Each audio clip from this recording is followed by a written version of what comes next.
Presentarme, quisiera hacer el comentario de que veo que Asael Castillo, uno de los profesores del TEC, se conectó mediante Teams, que Oh, acaba de iniciar sesión. Entonces, si los puedes redirigir. listo, seguro. Bueno, yo tengo la fortuna de que muchos de aquí ya me conocen. Como dijo Mastra, yo soy estudiante de doctorado, ya esperando graduarme pronto del TEC de Monterrey. Y el día de hoy, más que un seminario de un proyecto que hemos realizado, la idea de hoy es hacer un taller. Es decir, a las personas que están participando en el proyecto de bicis eléctricas y a las personas que tengan interés en hacer una evaluación de desempeño energético de forma analítica, va a ser muy útil el taller del día de hoy. Entonces, voy a empezar a compartir mi pantalla.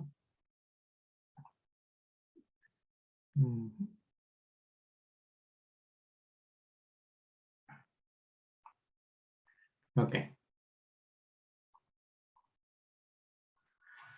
Pues no tengo intenciones de hacer una presentación muy larga de diapositivas. La idea del día de hoy es que sea más un taller práctico en donde cada uno pueda experimentar con un archivo, pero me gustaría como contextualizar un poco la importancia de lo que estamos haciendo hoy. Entonces, como decía la conferencia, es el consumo energético estimado de una bicicleta eléctrica.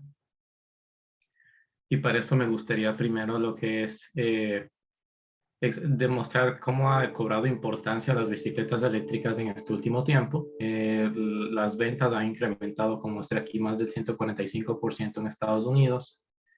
Eso es mucho mayor que el incremento que ya de por sí existió en las bicis convencionales. Y ahora incluso hay países en Europa, y no solo Europa, sino acá en México y en otros países, donde ahora la tendencia de querer tener bicicletas eléctricas es muy alta. Esto un poco conectado con el tema de la pandemia, del transporte público y de ser una de las soluciones de movilidad sustentable más factibles en el día de hoy. Ahora, importante, quiero resaltar que cuando diseñamos una bicicleta eléctrica, existe diferentes usos. Nosotros necesitamos contextualizarlo. Nosotros podemos ver aquí a la izquierda un uso un poquito más urbano, con un diseño de un motor que está dentro de la rueda, que es el motor in-wheel. Tenemos a la derecha un motor Bosch que va conectado en el eje de rotación de los pedales, que es otro uso completamente diferente. Y abajo a la derecha tenemos una de las bicicletas, voy a ponerlo entre comillas, bicicletas eléctricas, porque ya tiene características de motocicleta eléctrica, pero como tiene pedales, muchos todavía la quieren llamar bicicleta eléctrica. Entonces, todo eso, ¿qué significa entonces? Es que no existe una solución adecuada, no existe como el mejor diseño universal de bicicleta eléctrica para todos los usos, porque finalmente o le sobredimensionas donde ya puedes brincarte al paso de ser una motocicleta, o puedes hacer que un contexto demasiado débil del motor que no sirva tal vez para una ciudad montañosa como las que se caracterizan a la de mi país en Ecuador. Y entonces nosotros tenemos que la tecnología de bicicletas más adecuada cuando estemos diseñando esta bicicleta es que depende mucho del contexto operacional, como decía, es cómo la utilicemos y del perfil energético, que eso ya influye mucho, es el cómo maneja la persona y en qué región la maneja. Otra cosa importante que creo que hay que mencionar es que para bicicletas no es como en vehículos, que cuando se diseñan los vehículos generalmente se diseñan basándose en un ciclo de conducción que trata de representar, o sea, homologado, que trata de representar todo un continente o una región, un país. Para bicicletas no es así tan sencillo. Entonces, no existe todavía como ciclos estandarizados de bicicletas que nosotros podamos utilizar acá en México específicamente. Eh, También hay que entender que hay que tener mucho cuidado cuando diseñamos una bicicleta eléctrica de no cruzarnos al límite de una motocicleta. Si bien ustedes pueden ver que tal vez entre estos dos vehículos, que es la bicicleta y la moto, tal vez incluso estén con un motor con similares características, un motor eléctrico similares características, pero uno de los dos tiene pedales y por eso muchos ya los llaman bicicleta, porque dependiendo del país, el contexto de bicicleta eléctrica es cuando también te requiere algún tipo de ejercicio. Cuando tiene pedales, es decir, que El rato que al vehículo de la izquierda con el mismo motor, mismas características, le quitas los pedales, ya se vuelve una moto. Entonces, ese es uno de los criterios de un país. Yo voy a poner aquí una forma más generalizada. En Estados Unidos, que es por la cercanía que nosotros tenemos en México, la forma en la que los diferencian en el Departamento de Transporte es que dicen que cualquier vehículo que supere las 20 millas por hora y que tenga un motor superior a 750 watts, que eso es como, es relativamente bajo, como un HP más o menos, un caballo de fuerza, eso ya le convierte, o sea, si supera esas características ya deja de ser una simple bicicleta y tiene que cumplir con las regulaciones de todos los vehículos, es decir, registro, placas, licencia. Entonces eso ya convierte una diferencia sustancial.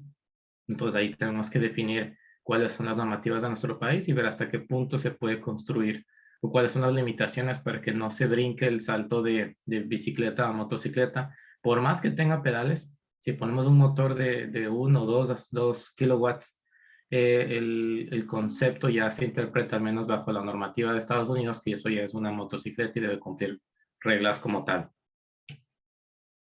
Otro aspecto que quiero mencionar es que de estos 20 millas por hora, realmente se alcanza relativamente fácil. Acá nosotros tenemos una curva característica de estos motores eléctricos. Este es un motor de síncrono trifásico que finalmente es un motor muy comúnmente utilizado en vehículos eléctricos. Y lo que estoy mostrando acá es el comportamiento de eh, cómo es la eficiencia, consumo energético, potencia, torque de estos motores eléctricos, dependiendo de su rango de velocidad, es decir, de las RPMs a las que esté girando. En vehículos eléctricos, por lo general, las RPMs que pueden llegar a los motores superan las 10.000 o está cercano a las 10.000 RPMs. Y acá en las bicicletas, que son motores más chiquitos, igual llegan cercano a las 3.000 revoluciones. Pero si nosotros hacemos una estimación básica con tema de que pusiéramos el motor dentro de la rueda, es decir, que el motor se mueve a la velocidad que se movería la rueda, con una bicicleta de tamaño común, ya a 200 revoluciones por minuto llegaría ya a los 25 kilómetros por hora. Y 20 millas por hora es 31 kilómetros por hora, entonces no es nada más que 250, 240 RPMs y ya superaríamos el límite establecido para que se considere como un vehículo. Entonces nos damos cuenta que aunque el motor realmente se encuentra con capacidades de llegar a muchas más velocidades, nosotros tenemos que limitar en su diseño. Es decir, que aunque el vehículo pudiera llegar a velocidades más altas, nosotros tenemos que limitarlo a las revoluciones en las cuales llegue a la velocidad máxima. Entonces eso es lo que sucede cuando nosotros manejamos nuestras bicicletas eléctricas, que cuando llega a 35 kilómetros por hora, que es generalmente los límites que he visto en algunos incluso scooters, ese límite es fijado por el constructor, porque ya no es los límites de que el motor no puede llegar a más, sino que tiene que ser limitado para no sobrepasarse. Y eso significaría que realmente en el régimen que está funcionando el motor eléctrico, es prácticamente aquí al inicio, en el primer 10% de capacidad del motor, que significa muy bajo consumo energético y alto torque. Por eso tenemos esa percepción de torque muy elevado. Y la eficiencia tal vez no está en su régimen también más óptimo del motor. Pero la idea que quiero acá mencionar es que nosotros necesitamos aprender a limitar nuestro diseño. No es que cualquier motor y bajo sin limitantes, entonces tenemos que limitar. Entonces ha salido como una necesidad de que cuando nosotros diseñemos una bicicleta, pues depende del perfil energético, es decir, que no sería la misma bicicleta que yo diseñe para una ciudad plana en Estados Unidos y para una ciudad montañosa en Colombia. Y tenemos que considerar cuáles son las limitantes para que siga siendo una bicicleta eléctrica en nuestro país, que van a diferir de un país a otro. Por ejemplo, en Ecuador, no al momento pasa mucho también el problema de que a las motocicletas que ya se venden como motos eléctricas todavía no les piden ni emplacamiento, ni registro, ni nada, ni licencia, porque no tienen definido todavía cuál es el tamaño de motor en el cual deberían empezar a exigirlo. Entonces, eso depende mucho de cada país. Entonces, la idea en la que nosotros vamos a diseñar el tren motriz es, vamos a hacer un análisis básico de dinámica de vehículos, que esto va a ser un repaso para muchos de los que nosotros estamos acá o va a ser algo que dictan cotidianamente aquí profesores que están conectados. Pero la idea es que tomamos como datos de entrada el vehículo que vamos a utilizar, es decir, qué características de bicicleta vamos a querer utilizar. La ruta que queremos mínimo completar, es decir, o qué autonomía vamos a querer alcanzar. Y necesitamos poner un ciclo de conducción como dato de entrada, que este es el perfil energético. De ahí después vamos a hacer lo que es un análisis de demanda energética, que no es nada más que buscar las fuerzas que compensan el movimiento para ver cuál es la fuerza que debería generar mi bicicleta, mi motor, para poder compensar las fuerzas que restringen este movimiento. Y mediante unos conceptos energéticos vamos a poder calcular la potencia del motor y el torque del motor. Ahora, para ponerlo un poco más claro, voy a poner aquí, déjenme pongo aquí un video. Ok. Aquí el concepto es igual para cualquier tipo de vehículo, sea bicicleta, sea auto, entonces que un auto que no les pierda. Entonces, lo que hacemos es que vemos segundo a segundo cómo está manejando la persona en temas de tráfico, de aceleraciones bruscas, de tipo de carretera, todo eso cambia el perfil de uso. Y nosotros vamos a calcular cuál sería la fuerza tractora que debe generar nuestro motor eléctrico para poder compensar la fuerza inercial, que es la que estoy mostrando acá a la izquierda, que es mantener el movimiento a la velocidad que estamos exigiendo y con la aceleración que le pedimos, y compensar lo que son fuerzas que restringen el movimiento. Entre esas está la fuerza de arrastre, está la fuerza de rodadura, o resistencia a la rodadura, por decirlo mejor así, y el efecto de la pendiente. Entonces, la aerodinámica lo que hace es cómo nos frena el viento en lo que estamos manejando. Y eso es lo que muchas empresas automotrices, pues lo que hacen es modificar las fachadas, modificar la parte frontal, la altura. Entonces, juegan para poder modificar estos coeficientes que están aquí dentro, para modificar estos coeficientes y hacer que la fuerza se reduzca. Mientras se reduzca, mejor. Entonces, juegan al modificar la fachada, la apariencia, el diseño, lo que hacen es mejorar el coeficiente de arrastre. Y también depende del área frontal, entonces mientras más alto el vehículo es peor. En resistencia a la rodadura, en cambio, lo que es identificar mediante el coeficiente de rodadura también, se juega con materiales entre el neumático y la superficie del suelo para disminuir como pérdidas de energía en la rodadura. Entonces, lo que hacen es, como dependen netamente de eso y de la masa del vehículo, entonces al modificar nosotros los materiales podemos categorizar los neumáticos. Esa categorización es generalizada, vehículos o cualquier tipo de neumática. Y el impacto de la pendiente, como les decía, no va a ser lo mismo si está el vehículo manejando una ciudad plana en Estados Unidos o una ciudad montañosa en Colombia. Ahora, ya cuando nosotros calculamos esa fuerza de tracción, segundo a segundo es la fuerza que debe generar mi motor, pero es la fuerza que debe entregar aquí, digamos, esto es el neumático de la bicicleta, del vehículo, de lo que ustedes consideren.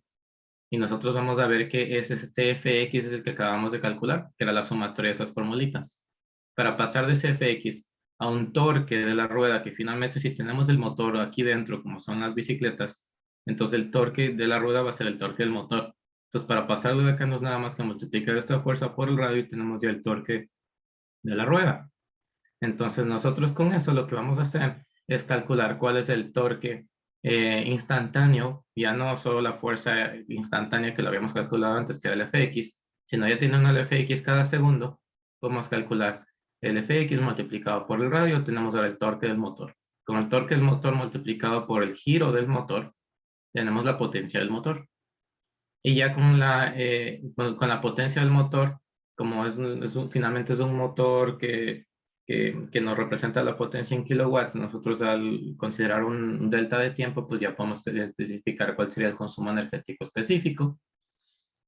Y la idea es que nosotros lo que vamos a hacer es calcular esos segundo a segundo por todo el ciclo de conducción. Entonces medimos cada uno de estos segundos lo que es el torque, potencia y energía, y eso nos va a delimitar de que nuestro motor necesita cumplir con el torque máximo del ciclo, nuestro motor necesita cumplir con la potencia máxima del ciclo, y la energía que se consuma segundo a segundo se suma y tenemos la energía total del ciclo, y eso dividido para la distancia que recorre, pues vamos a tener la eficiencia energética del vehículo. Entonces vamos a ir por ahí, teniendo ya la eficiencia energética y la cantidad de energía que requiere por kilómetro. Entonces ya definimos qué autonomía queremos, decimos que queremos un vehículo que cumpla 20 kilómetros de autonomía.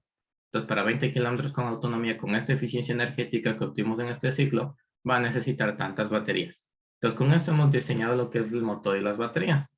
Pero como les decía, la idea de hoy es que no sea un taller solo teórico. La idea es que lo hagamos un poco más práctico, entonces voy a pasarles acá por el chat también, pero los que deseen pueden descargarlo para revisarlo luego.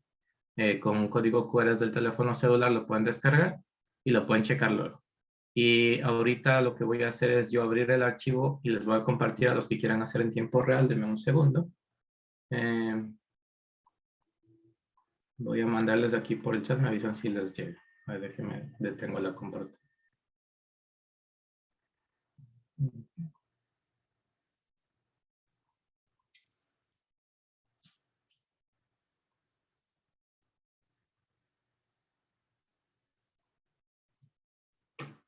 Ok, bueno, el archivo cuando lo descarguen va a ser el que tienen nosotros acá. Entonces, déjenme vuelvo a compartir. Si están viendo la pantalla todavía, disculpa. Sí, Antonio. Va, Ya llegó igual el archivo. perfecto. Sí, sí, lo estamos viendo. Entonces, la idea de nosotros es que, ¿se acuerdan que les dije que no hay realmente como ciclos de conducción estandarizados que para bicicletas y todo? Porque hay un conflicto con una bicicleta, es que es un vehículo híbrido. Es decir, que no necesariamente es 100% motor eléctrico porque entonces sería una moto, y no es 100% pedales porque sería solo bicicleta común. Entonces, esta consideración de hibridación todavía no está definida en ningún país. Es decir, cuando reportan el rendimiento o la autonomía de las bicicletas eléctricas, cuando uno ve las características de Internet, dice esta bicicleta puede dar una autonomía desde 20 kilómetros hasta 100 kilómetros. Y te ponen un asterisco diciendo depende de cómo utilicen la bicicleta. Depende de qué tanto pedaleen, qué tanto aporten. Entonces, no, cuando reportan de forma homologada estas bicicletas, no existe como esa definición de qué porcentaje uno va a utilizar el sistema de pedales, que es uno de los sistemas de propulsión, y en qué proporción va a utilizar el motor eléctrico.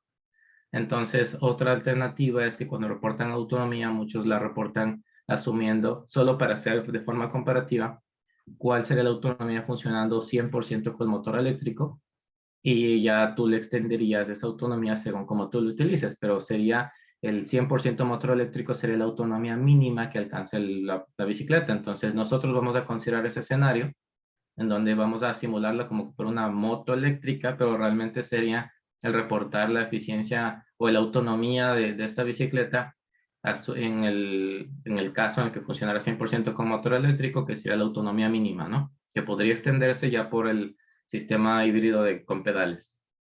Ahora, en esta plantilla que nosotros les compartimos, está puesto un ciclo de conducción de bicicleta que fue proveído por Gustavo con una de sus tesis que trabajó allá en la Universidad de Azuay. Entonces, este es un ciclo de conducción de Cuenca. Y lo que nosotros hicimos acá en este ciclo es un ciclo que no me voy a enfocar aquí en cómo se obtuvo el ciclo, pero vamos a utilizar este como perfil energético, ¿ok? Y van a ver que dentro de estos datos se consiguen generalmente con GPS y se hace ese tipo de análisis. Y es por eso que tenemos los datos del ciclo, que es velocidad versus tiempo, y tenemos lo que es altitud, que también miden con el GPS. Y eso es lo único que sería datos de entrada, más las características del vehículo, que nosotros vemos aquí en la parte de arriba, que tenemos cuál sería el área frontal de la bicicleta. Entonces tomamos un dato típico, pero eso podría variar mucho de la persona, si es que es una persona grande, pequeña, un niño, entonces varía mucho el efecto, varía mucho el área frontal. O sea, aquí está un valor típico. El radio de la llanta es basado en un rin de los neumáticos 26 pulgadas de las bicicletas. Y el peso, pues estamos considerando un peso relativamente ligero, que es una persona de como 60 kilos, que es un peso estándar, y con una bicicleta de 30 kilos, que eso es asumiendo ya el peso de la infraestructura del motor y que sea una bicicleta relativamente pesada, ¿no?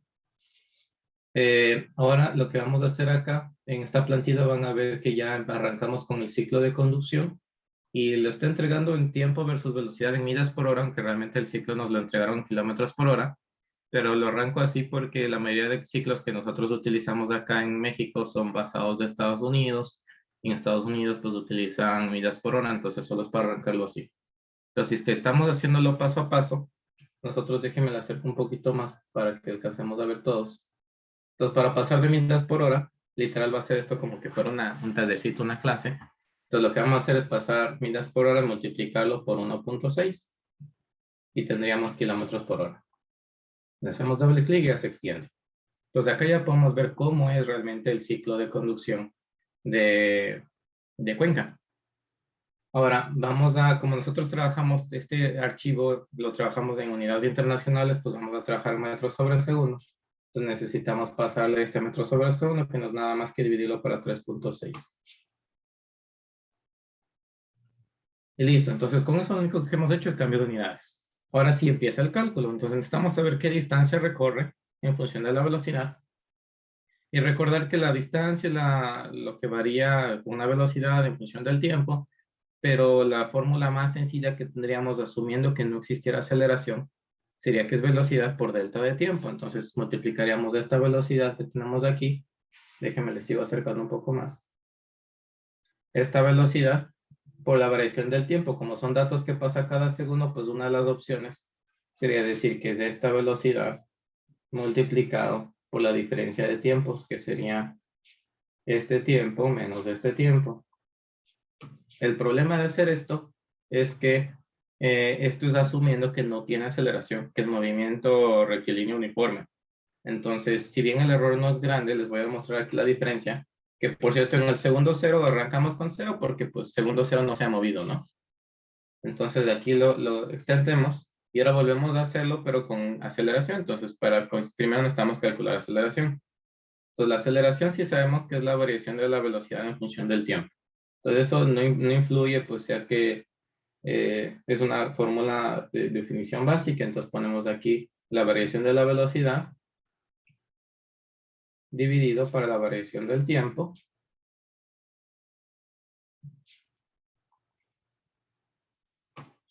Y ya teniendo nosotros la aceleración, entonces lo que hacemos es cambiarle la formulita que les decía que es la de movimiento uniformemente acelerado, que esa ya nos dice en cambio que es la velocidad inicial, que sería la velocidad inicial, que sería el de 42, velocidad inicial por tiempo, más un medio, si nos acordamos de las clasecitas de escuela, un medio de aceleración por tiempo al cuadrado. Entonces ahí sí ya incluimos el efecto de la aceleración y por el tiempo.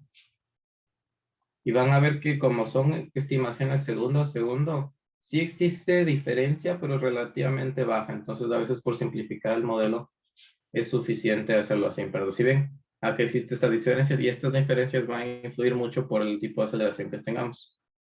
Pues ahora sí ya vamos a tener acá nuestra aceleración. Ah, y por cierto, quien esté manejando el archivo, van a ver que hay otra pestaña que dice resuelto. Entonces, la idea es que si se pierden en algún paso, quieren checar luego, en esta pestaña ya está calculado todo. ¿Sí? Entonces, ahí podemos checarlo después de forma tardía. Ahora, regresando aquí al taller, entonces ya vimos que sí existió una diferencia cuando incluimos aceleración, por más que era segundo segundo, y es por eso que lo hacemos de esa forma. Nuevamente, en el segundo cero, pues no va a haber aceleración porque todavía no arranca, y ya nos extendemos. Ahora, con eso, lo que quiero es interpretar estas gráficas. Nosotros tenemos acá el ciclo de conducción. Por esta gráfica de aceleración, nosotros la tenemos aquí es para identificar picos de aceleración. Si vemos que pasa por picos por encima de la capacidad que realmente podría tener un vehículo, porque sabemos cuál sería la capacidad máxima de aceleración que tendría un vehículo, entonces sabemos si está saliéndose de los límites, que podría ser una falla de toma de datos, falla del GPS. Entonces, con esto es como para identificar visualmente esos límites, ¿no? Para ver que no haya datos atípicos. Ahora, vamos acá al segundo paso, que eso ya es considerar el efecto de la pendiente y calcular el tema de dinámica de vehículos, que eran las fuerzas que restringían el movimiento. Entonces, primero tenemos altitud. Recuerden que yo les decía que una de las fuerzas que influía en el vehículo era la pendiente, ¿no? Entonces, porque era por el efecto del peso en la pendiente. Entonces, para eso necesitamos calcular cuál es la pendiente y pues los GPS no te entregan ese dato. Pero acá en los datos que nos entregaron, pues había datos de altitud, pero quiero demostrarles algo importante. Uno es que en los ciclos de conducción que se reportan, todavía no se reporta ninguno con altitud. En este se puede reportar en este la altitud porque es una metodología que selecciona cuál es el mejor viaje que representa y que representaría mejor una región. Entonces lo que hace es toma los datos, no construye el ciclo, sino que toma los datos tal cual, y eso significa que está tomando, también podemos tomar los datos de altitud. Pero cuando nosotros calculamos la pendiente, que sería la variación de la altitud, en función haciéndole un triangulito, por ejemplo, tenemos acá la variación de altitud, dice que en el segundo 2 está más bajo, el segundo está más alto. Entonces esta variación lo que hace es que triangulamos y calculamos con el seno inverso, calculamos cuál sería la pendiente. Pero no voy a hacer eso y quiero resaltar porque si puedes ver ustedes aquí que de un segundo a otro dice que cambió 5 metros de altitud, casi 5 metros de altitud. Entonces, o se cayó en una alcantarilla y chao, el pobre ciclista, o el GPS está fallando. Y eso suele ser porque estos GPS tienen una capacidad de precisión de como 5 o 6 metros, entonces no son muy precisos en temas de altitud. Entonces, a menos que hagamos un postprocesamiento de estos datos, tendríamos que excluir el tema del GPS porque son variaciones demasiado bruscas de un segundo a otro como para creer que realmente esté pasando eso. Entonces, si hacemos eso y lo incluimos en nuestro análisis energético, va a alterar porque va a pensar que de repente nuestra bici trepó en un segundo 3, 4 metros. Entonces, eso va a significar que necesitaría un torque muy potente para hacer eso, entonces nos va a generar ruido. Entonces, por eso, en este caso específico, aunque tengamos el dato de altitud, vamos a asumir que no existe una pendiente y vamos a estirar el valor de 0 en todo, ¿ok? Pero nuevamente, eso es debido a la precisión del GPS y a que en los ciclos de conducción nosotros no consideramos pendiente. Ahora, el FR es lo que nosotros habíamos visto aquí en la formulita, que habíamos dicho que una de las fuerzas que restringe el movimiento es por la rodadura, ¿no? Y dijimos que era por el contacto del neumático con la superficie, y este Rx, que es de las fuerzas, depende de un coeficiente de rodadura y de la masa por gravedad y por la pendiente. Entonces nosotros vamos a ver aquí que este FR, existen formas que han obtenido de forma experimental en donde dicen que varía según la presión de inflado del neumático. Esto es para automóviles, pero generalmente es lo mismo. Y lo que hace es que según eso te dice que con eso tienes dos coeficientes y que esos dos coeficientes los metes con una formulita de velocidad y tanto detalle para calcular cuál sería el coeficiente de rodadura específico para cada instante. Pero nos dimos cuenta que eso depende más de las propias características del neumático que del propio, que de lo que están aquí estas constantes de la fórmula, y que para lo que se maneja en el vehículo realmente la variación es mínima. Entonces podemos nosotros asumir el valor que nos va a calcular, que es el de 0. Nosotros, es más, déjenme les muestro acá en el resuelto. Cuando van aquí al FR, este FR sí está calculado con la formulita. Entonces, cuando vemos acá con la formulita, lo que hace es que aunque esté dependiendo de la velocidad y de los dos coeficientes, vamos a ver que casi siempre se mantiene en 0.01, variando muy poquito durante todo el ciclo.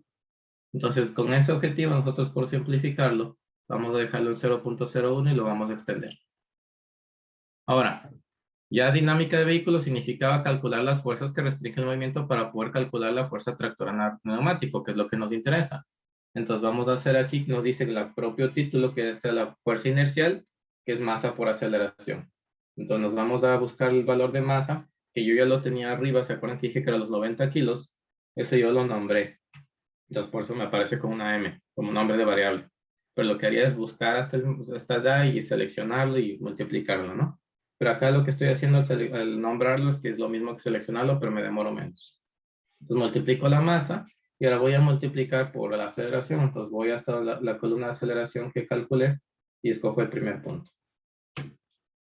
Entonces tengo masa por aceleración, lo extiendo.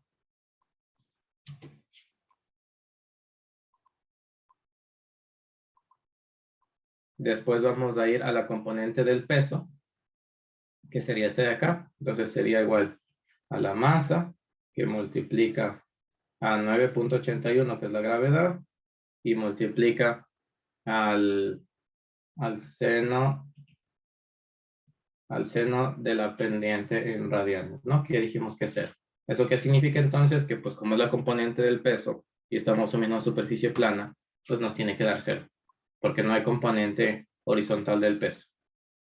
Y ahora la fuerza de arrastre, que es el efecto del aerodinámico frente a todos, entonces ese nos está diciendo que depende de la densidad del aire, del coeficiente de arrastre, que depende de las características del vehículo, de la forma que habíamos mencionado en el video, del área frontal y de la velocidad a la que se encuentra. Entonces, esta área, densidad del aire es porque como finalmente es un objeto que se está moviendo dentro de un fluido, mientras más denso el fluido, más resistencia va a generar. Entonces, lo que nosotros hacemos es calcular cuál sería la densidad del aire con las condiciones ambientales de nuestra ciudad. Entonces, acá está la formulita, y nosotros en la fórmula tenemos la temperatura ambiente, que estamos considerando 25 grados centígrados, estamos considerando una atmósfera, que eso finalmente son condiciones normales, ¿sí? Pero ustedes tendrían que adaptarlo a sus condiciones de su ciudad, y con eso obtenemos una densidad de aire, que es 1.18, y esa densidad de aire es la que nosotros estamos utilizando acá en la fórmula para la fuerza de arrastre. Entonces, como siguiendo la fórmula, todo que está ahí arriba sería 0.5, que multiplica la densidad de aire, que yo lo llamé ρ, y eso multiplica al CD, que es el coeficiente de arrastre de la bicicleta. Ya les dije que varía mucho según la persona, pero un valor típico va a ser 0.51 aproximadamente. Y eso multiplicado por el área frontal, que también va a depender de la persona. Yo lo nombré también como una variable A, que eso todos los datos lo tengo ahí en las características iniciales de la bici que les mostré. Y esto multiplica por la velocidad al cuadrado. Entonces me voy hasta la columna de velocidad. Como trabajamos en sistema internacional va esta, y esto sería al cuadrado. Entonces tenemos ya la fuerza aerodinámica, y ahora la fuerza de rodadura, que es la que se dependía del FR que calculamos recién. Entonces nos dice que sería el FR, que multiplica a la masa, que multiplica a la gravedad, y que multiplica al coseno de nuestro ángulo, que en este caso va a ser 0, ¿no? Y ahora nosotros ya hemos dicho que esta fuerza, que es la que debe entregar el motor, tiene que compensar todas estas fuerzas que son las que debe mantener. Es decir, a la velocidad que se está manteniendo el vehículo más las que restringen su movimiento.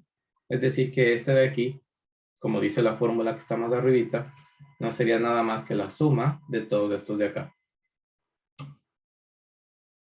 Entonces tenemos ya la fuerza que llega a la rueda. ¿Se acuerdan que yo les había dicho en la presentación que una vez que tenemos la fuerza en la rueda, ya solo lo único que necesitamos es multiplicarlo por el radio de la rueda y tenemos el torque en la rueda, que sería el torque del motor si es que es un motor in wheel? Entonces nosotros también lo que vamos a hacer, si quieren para verlo así, entonces el torque de la rueda ya les había dicho que lo que haríamos es multiplicar la fuerza Fx por el radio de la rueda, que yo lo tenía que era de 0.33, creo, algo por el estilo, pero yo lo nombré. Entonces lo pongo RR y ese es el radio de la rueda, que es lo haberlo seleccionado. Entonces con eso tenemos ya el torque en la rueda, que al ser un motor in wheel, sería el torque del motor. Ahora, es importante hacer todo eso, este cálculo de potencia, porque no solo es saber qué torque necesitamos de nuestro motor, que ese es un factor importante en la decisión de qué motor escogemos, sino es también saber qué energía está consumiendo. Entonces, como energía viene, les había dicho, de la potencia por la derivada del delta de tiempo, donde estamos calcular potencia, y la potencia, como nos dice aquí la fórmula, es la fuerza de atracción multiplicada por la velocidad a la que se está yendo el vehículo.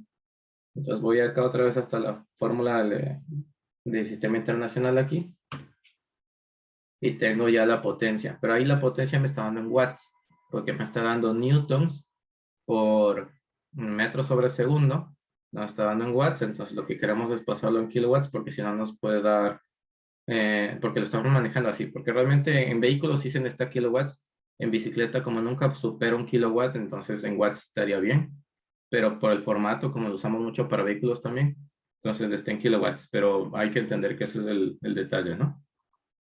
Entonces aquí está en watts, pero nos interesa por la forma en la que estamos trabajando, que es en kilowatts por las unidades que estaba expresando. Entonces lo que vamos a hacer es dividirlo esto para 1000.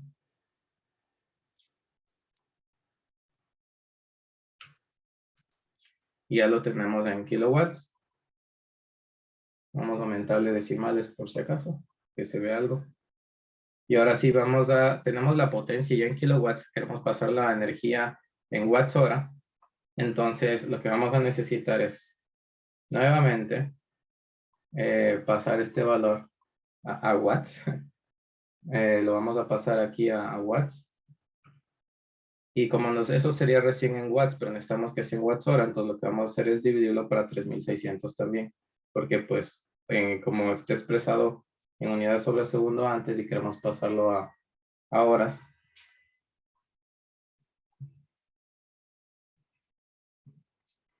Pues nuevamente les decía, si es que ustedes se olvidan, podemos ir acá, vamos a la solución. Me voy aquí. Vamos a ver aquí en energía. Y si ven, lo que estoy haciendo es la potencia. Aquí lo multiplica por el delta de tiempo, pero como yo sé que era un dato segundo a segundo, no lo había incluido. Y lo que hace es pasarlo a watts y divide para 3600 para tener en watts hora. Obviamente es porque como la potencia multiplicado por el delta de tiempo, eso es lo que realmente genera consumo energético, pero como son datos segundo a segundo, por eso no lo había multiplicado. Pero si quieren para que sea más explícito, hagámoslo así. Si es la diferencia de tiempo. Y detalle. Obviamente, sí, vamos a dejarlo así, pero realmente lo que les decía es por el delta de tiempo, que es un segundo, es multiplicado por un valor de 1, entonces no causa diferencia. Ahora necesitamos diferenciar energías positivas y negativas, y eso es porque la positiva es la única que va a consumir energía en mis baterías, las negativas las que podría recuperarse con frenos regenerativos, los cuales ya van a evidenciar ahorita. Entonces la energía sería entonces si este valor de acá, si este valor es mayor que 0, entonces que ese significa consumo, entonces copie el valor. De lo contrario, que ponga 0, que significa que no hubo consumo. Y lo vamos a hacer acá lo mismo en este de aquí a la izquierda. Y este va a ser si es que es menor a 0. Si es menor a 0.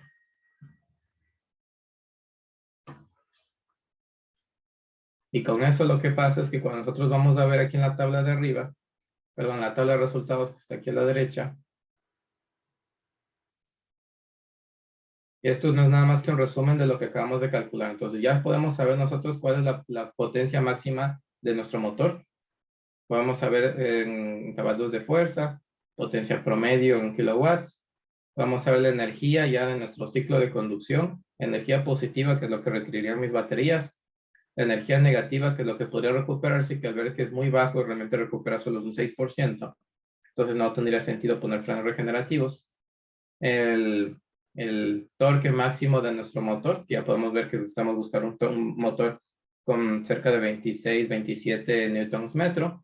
Nos da ya el consumo energético, que no era nada más que yo les decía, que es la energía sumada dividida por la distancia del ciclo, entonces nos da un consumo específico.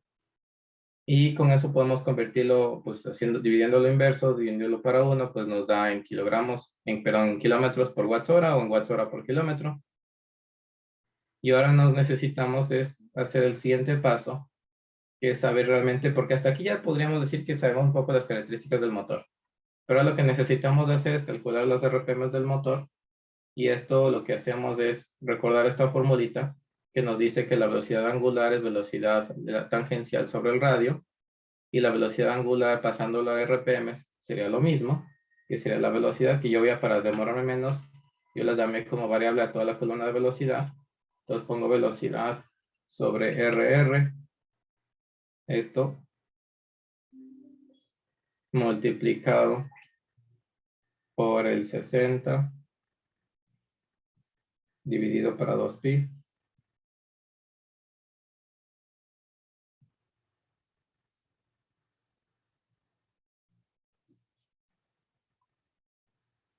Y pongámosle que una arroba. Ok, entonces con eso tenemos ya las revoluciones del motor. Déjenme la extiendo.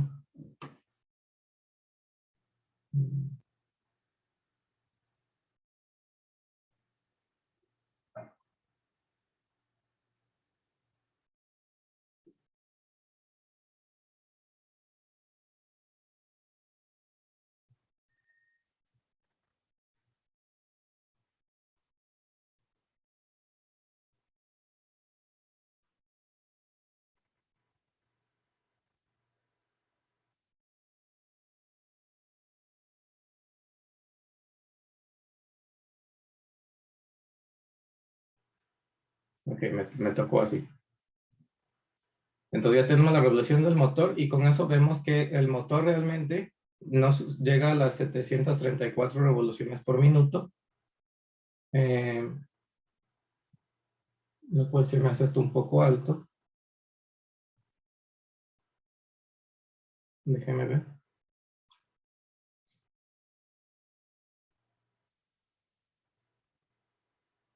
Ah, es que está tomado en kilómetros por hora, ¿no? Necesitamos manejarlo en metros sobre segundo, entonces déjeme la cambio. No me arriesgo.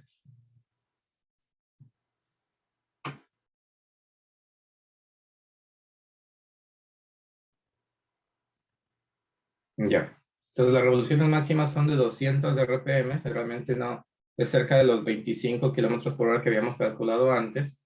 Y en las gráficas lo que podemos interpretar es el uso del motor. Entonces vemos ahí los picos de potencia en los que está trabajando según la velocidad del vehículo y los picos de torque. Y lo que podemos evidenciar también es picos, ¿no? Para saber realmente qué pasaría si no lo estamos sobredimensionando bien. Y ya el siguiente punto es saber que no solo es con esto que nosotros diseñamos nuestro motor, no es decir, nuestro motor debe cumplir 26 Nm y 0.7 HP y que supere las 200 RPM y ya, lo compro. Entonces falta un detalle que es que necesitamos compararlo con la capacidad máxima de un motor. Entonces lo que hacemos con eso es buscar las características de un motor típico y obtener esta curva que existe en el comportamiento de estos motores trifásicos que había mencionado yo antes. Y esa curva lo que hacemos es convertirla con el torque que nos acabamos de detectar. Entonces yo busqué motores comerciales de bicicletas y los que conseguimos generalmente están cerca de 50 Nm y 3000 RPM. Entonces aunque nosotros querramos uno de 20 Nm, a veces no se consigue. Entonces lo que hice para el caso ejemplar, puse ahorita las características máximas de torque máximo y RPM máximas de esos motores y asumí que el comportamiento es igual que este comportamiento típico. Entonces lo que hago con eso es generar mi curva de RPM torque típica del vehículo, que sería, pues, va a tener la misma forma que tiene aquí arriba. Esta de aquí, esta línea segmentada, pero ya con los datos de mi motor que yo he puesto con estas características. Ahora, eso lo que nos va a permitir es que poner esa ecuación de aquí, acá. Déjenme, trato de adelantarme un poquito porque esto es demorado, es difícil hacerlo rápido.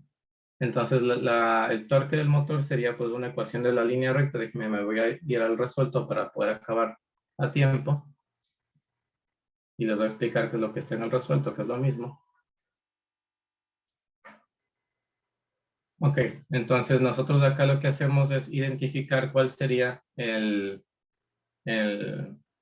la zona en la que está trabajando el motor. Entonces, en este caso estaría trabajando aquí en este primer pedazo de la recta. Entonces, es una ecuación de la línea recta donde tenemos dato final e inicial y podemos interpolar cuál sería el valor de torque en función de las RPMs, que es lo que hicimos acá.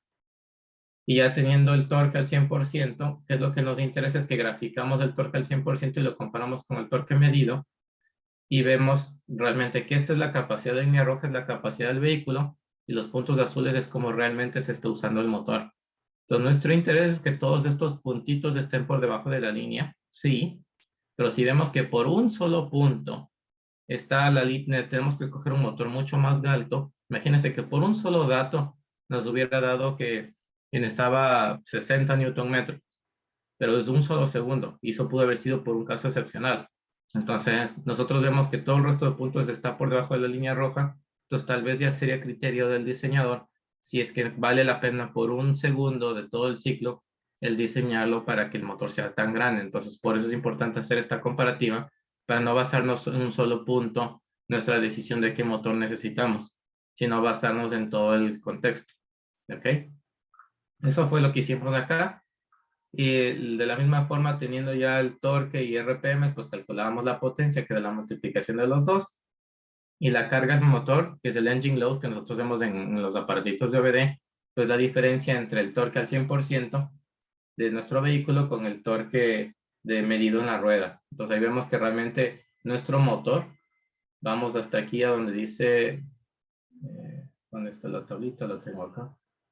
Carga máxima dice que el motor llegó a su 87% de su capacidad máxima, lo cual significa que no está sobredimensionado en el punto en el que lo estamos utilizando de torque, entonces está bien las características. Y después ya nos saltamos a la última parte, que es el cálculo de baterías, que para el cálculo de baterías nosotros le habíamos dicho que dependía del consumo de energía, ¿no? Entonces, si hasta acá ya teníamos lo que era la energía, ¿se acuerdan que calculábamos de la potencia en la rueda, calculamos la energía, de ahí sacamos la energía positiva? Esto está en watts hora. Esta energía que calculamos acá es la misma energía que tengo acá, solo que acá lo estoy manejando en kilojoules, es decir, sin haberla dividido para haberle multiplicado, dividido para el 3600, ¿sí? Entonces aquí está en kilojoules, y esto es para poder calcular lo que es la corriente. Entonces tenemos aquí la formulita de electrónica básica que nos decía que el voltaje es igual a potencia sobre intensidad o corriente. Entonces despejamos la intensidad, nos da que es la potencia sobre el voltaje. Entonces ahí influye mucho el qué voltaje tiene nuestro motor. Los motores eléctricos de vehículos pueden llegar a 300, 400 voltios en los Tesla, y en las bicicletas eléctricas casi siempre está en los 36 voltios. Entonces nos vamos a las características del motor. Nosotros la definimos acá con 36 voltios, que es el voltaje en el cual se prende el motor, en el cual funciona, ¿no? Esos 36 voltios es el valor típico de estos vehículos, de estos motores, pero ya sería buscar qué motor es el que estemos buscando y definir esa característica. Esto es importantísimo, este valor de los 36 voltios, porque no solo influye en el consumo de energía segundo a segundo, como vimos ahorita en la fórmula, sino que influye cuando calculamos las baterías. Porque como saben, cuando ustedes tienen una linterna, dice la linterna funciona con 5 voltios, y tú tienes las pilas chiquitas de esas de Duracell, y que te dice que cada batería tiene 2.5 voltios, pues tienes que ponerlas en serie para que complete los 5 voltios.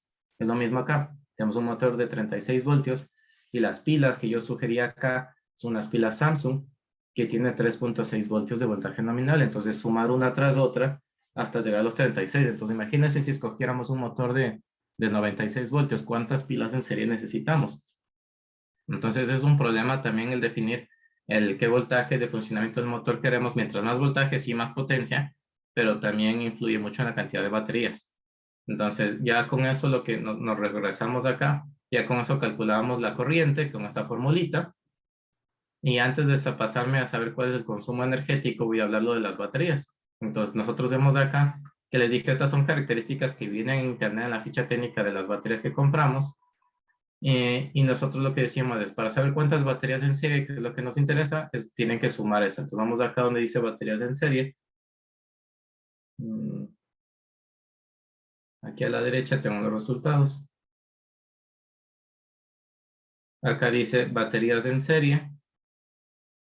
Y lo que hace es sumar. ¿Cuántas baterías necesitamos sumadas para que complete el voltaje de alimentación del motor?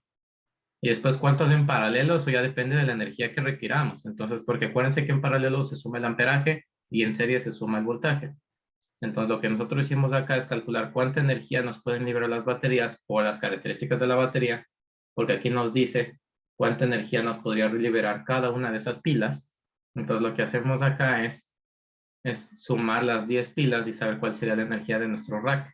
¿Sí ven? Esta potencia del rack no es nada más que la potencia de cada una de las baterías multiplicada por las 10 baterías. Entonces nos está diciendo que ya genera 126 watts hora un solo rack de las pilas que necesitamos para completar los 36 voltios. Y después tenemos que comparar estas watts hora para la energía que habíamos calculado para el ciclo. Entonces nos dice que para completar el ciclo necesitamos 23.34 watts y nosotros tenemos 126, entonces de sobra. Entonces no necesitamos aumentar más racks en paralelo, porque ya supera al valor del ciclo. Entonces al superar el valor del ciclo, nos está definiendo que esto ya es. Si es que nos dijera que no es, por ejemplo, yo me voy a dañar ahorita este valor, luego lo corrijo, pero imagínense que esto fuera 200, que es un valor superior. Entonces ya me va a decir que sí necesito una corrección porque no alcanzó y le aumenta un paquete en paralelo, y al aumentar en paralelo ya nos puede compensar lo de la energía por baterías, entonces ya superaría, sería más de 250 watts hora ya los dos racks. Entonces eso es lo que hace aquí esta forma automática. Nos está diciendo ya cuál es el peso de las baterías con las características. Y esto es importante porque con este peso nosotros vamos a tener que sumarle al peso inicial del vehículo para que se recalcule. Y ya lo último es saber cuál es el estado de carga. Esto es para saber autonomías, qué tanto se está descargando segundo a segundo, es decir, lo que aparece en el dibujo de la batería de los teléfonos celulares. Entonces nosotros lo que utilizamos acá es algo que se llama método culómbico, que lo que hace es considerar la eficiencia culómbica para poder calcular la descarga de las baterías, que no me voy a ir a meter a detalles, pero seguir esta formulita, que depende de una eficiencia de descarga de baterías que manejamos en el 80%, que es un valor típico, y ya no es nada más que eso. Entonces lo que hace está calculando eso segundo a segundo y lo va restando en función de la corriente del estado de carga anterior. Y nos está diciendo que se descargó hasta un 84% recorriendo lo que era la distancia del ciclo, que dijimos que el ciclo este que nos compartieron es un ciclo que tiene una distancia de, lo tengo aquí, de 4.2 kilómetros. Entonces, decir que en 4.2 kilómetros consumió un 16%, entonces yo ya con eso puedo calcular cuál sería mi autonomía total del vehículo. Y que finalmente para este tipo de motor sería la autonomía mínima. Entonces me está dando aquí que la autonomía de mi vehículo va a ser llegando al 0% de 27 kilómetros, pero nunca hay que descargarlo al 0%, sino hasta el 20% para no dañar las baterías. Entonces tiene una autonomía de un 21%, de 21 kilómetros. El costo de baterías nos dice que solo es como $24 o $25 las baterías. El costo del motor tendríamos que cotizar ya con las características que mostramos de aquí arriba, que era de torque y potencia y RPMs, y según el voltaje de alimentación del motor. Y pues hasta ahí es donde, digamos, me fui un poquito rápido porque pues es muy largo explicar esto. Y ya con eso terminamos. Yo no sé si tienen alguna duda. El archivo está compartido para ustedes. Lo pueden utilizar tanto para vehículos eléctricos con motores in-wheel o para bicicletas, motocicletas con motores in-wheel. Si es que fuera un sistema que tuviera transmisión intermedia, te tocaría agregar cálculos que en este caso no están considerados.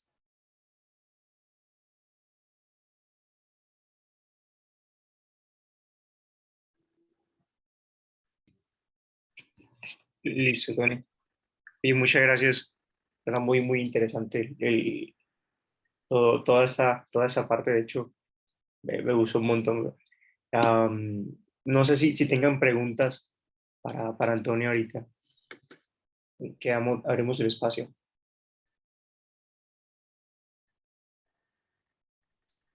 Yo tengo una inquietud.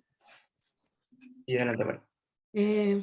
Aunque bien, digamos, este taller fue más al lado técnico del cálculo como tal de energía, mi inquietud está asociada un poco como al uso de este tipo de ruedas en las bicicletas.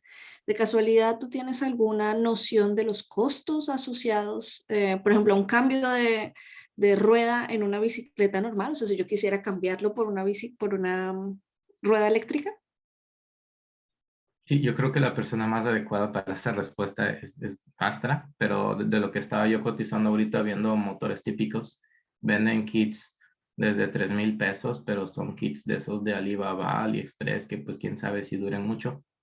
Y hay kits kit de conversión de hasta $1,000, que eso ya varía mucho. Sí, exacto. Depende mucho del tipo de modelo y la necesidad que uno tenga, la cantidad de dinero que uno le quiera poner, básicamente. Pero ahí puede ser muy baratos. Los chinos, por ejemplo, están desde 2.500. Entonces, sí puede ser muy barato y muy, muy viable, pero también depende de la calidad. Ok, muy bien, muchas gracias. Sí, mi única sugerencia es que cuando compre estos kits tenga en consideración el tamaño de motor y las características para que no se empiece a considerar como vehículo y depende mucho del país en el que uno está, ¿no? Sí, toca tomar en cuenta esas consideraciones. No sé si alguien más tenga alguna otra pregunta relacionada a la presentación.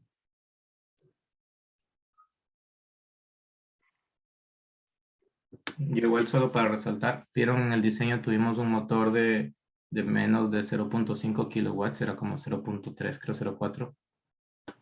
Y Newton metro también era bajo, velocidad máxima no superaba los 26 kilómetros por hora. Entonces, bajo las consideraciones de lo que mencioné del DOT de de Estados Unidos, con lo que acabamos de diseñar, no pasaría a ser considerado como moto. Entonces eso es importante, yo creo, ahorita al menos en el concurso, el que no supere ese límite. Sí, sí, sí, es cierto. Sí, Bueno, generalmente están como en esas dimensiones. yo tengo una duda, un comentario más que nada. Por lo general, no sé, más tal vez me corroboras, pero los motores, al menos los chinos, la mayoría son siempre de 250 watts, 250, 300. Sí. Y, y pues no sé, o sea, qué tan bueno sea eso para, por ejemplo, en este caso, cumplir esa demanda que tenemos en este ciclo que tú pusiste, Tony. Sí, sí, pero igual recuerda que el límite es 750 watts para que no se considere vehículo. Entonces, sí hay bicicletas que venden de hasta 2 kilowatts, que las llaman bicicletas, pero yo creo que eso ya empieza a ver un poco conflictivo según el país en el que estés. Sí, comenta Gus que lo más importante antes de hacer cualquier cálculo sería definir qué se quiere hacer con el vehículo, ¿cierto? Sí, si lo queremos manejar en ruta, que en calle, ahí es donde llegamos a tener que cumplir con lo que exija cada país. Pero si el objetivo es una bicicleta eléctrica que te vayas a campo y montaña y trepes cosas, pues métele el motor conviértela en moto eléctrica si quieres, ¿no? Ya depende mucho de las necesidades. Sí, adelante Gus. Bueno, buenos días con todos. Gracias por el taller. Creo que para aquellas personas que no han trabajado con la dinámica vehicular les cae súper bien el poder tener desglosado cada partecita dentro del diseño de un vehículo, que en este caso viene a ser una bicicleta.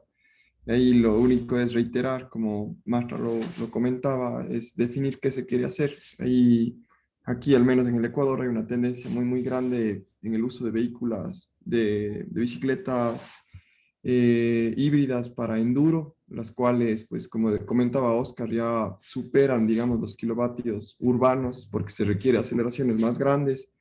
Tiene beneficios, lógicamente, en la autonomía de la bici, pero se vuelve un poco, podríamos decir, para el uso que se pretende hacer en la competición a nivel latinoamericano, es que el peso aumenta demasiado. Entonces, habría que llegar como a un equilibrio entre la potencia y el diseño, digamos, de la bicicleta como tal para que sea cómoda para poderla usar en la urbe. Ahí les puedo comentar un poquito en experiencia de profesores aquí en la universidad que se han comprado bicicletas eléctricas y viven en un departamento donde no pueden guardar o no disponen de una bodega, han tenido poco a poco que cambiarse nuevamente a una bicicleta convencional por el peso de la misma, pero hay que aprender ciertas cosas, pero como Oscar también usó una bici por algún largo tiempo, y pues como él comentaba, las potencias difieren, ¿no? Y los precios entre una potencia y otra también es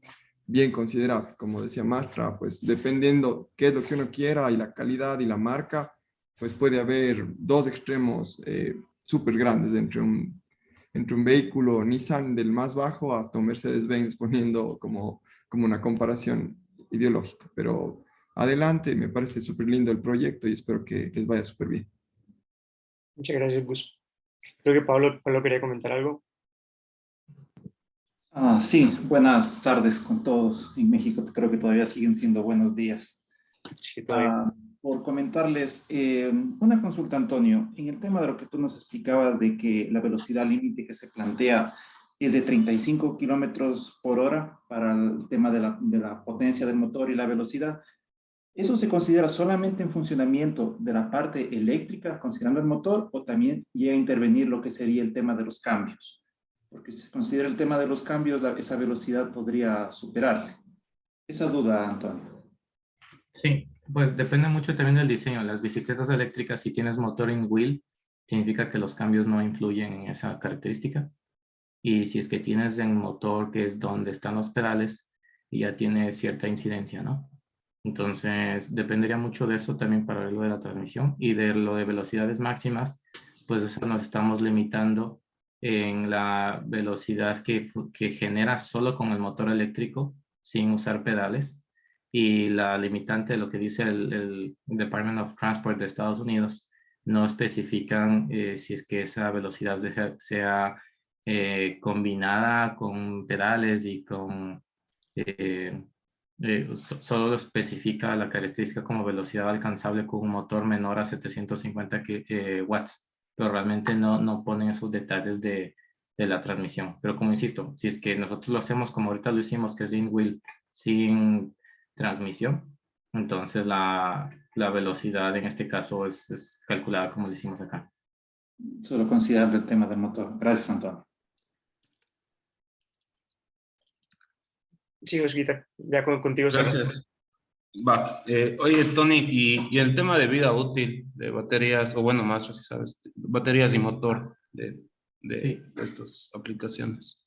Sí, nosotros estamos manejando ahorita el ejemplo que escogimos fueron con baterías de litio-ion. Entonces esas baterías tienen 2000 ciclos de carga y descarga como característicos. Ya dependería qué baterías utilices, pero como nosotros ahorita pudimos calcular ya es cuánto se descarga por kilómetros. Entonces ya podemos completar o convertir esos ciclos de descarga en kilómetros. Entonces ya nos daría una vida útil en kilometraje. Ya solo tiene esta relación de cuánto se descarga la batería por distancia recorrida, lo convertimos en kilómetros y ya tendríamos como vida útil. Pero sí, aproximadamente son 2000 ciclos las baterías de litio. Y eso siempre viene con, bueno, pues yo supongo que tú escogiste en este caso el motor y la batería con un benchmarking atrás, ¿no? Ver qué ofrecería. Sí, correcto. Estas baterías son las que habíamos escogido para vehículos eléctricos grandes, que eran las más costo-beneficio adecuadas. Probamos con otras baterías, otras tecnologías, estas serían las mejores, por eso las escogí. Pero sí, eso vino detrás de un benchmarking. Y otro aspecto a mencionar también es que este deterioro de los 2000 ciclos, asumiendo que duren los 2000 ciclos, es asumiendo que las baterías no se descargan nunca al 100% y se recargan se descargan hasta el 20 y se recargan hasta el 80, porque en las curvas del 80 al 100 y de menor al 20 es cuando más deteriora las baterías. Seguro. No, muchas gracias, Tony. Y pues te agradezco mucho por la presentación. Yo creo que ha sido va a ser muy útil también para las personas del reto al momento de tirar, de hacer el dimensionamiento, ¿no? O la estimación del consumo energético de las bicis. Y ya para finalizar, me gustaría darle un espacio a Mari para que unas palabras, ya que ese es el último de los seminarios de relieve. Sí, pues lo que deseo es agradecer a todas las personas que estuvieron conectadas el día de hoy en este seminario. Gracias por acompañarnos.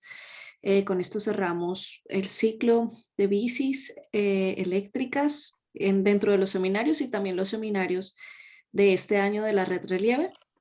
Entonces esperamos que nos puedan acompañar desde el próximo año, que iniciaremos nuevamente con esta iniciativa, igual los miércoles posiblemente.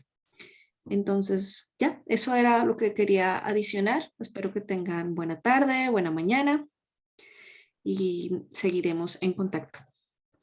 Muchas gracias. Chao. Bueno, feliz Navidad para todos. Que pasen unas Muchas lindas gracias, un fiestas. abrazo. Un abrazo.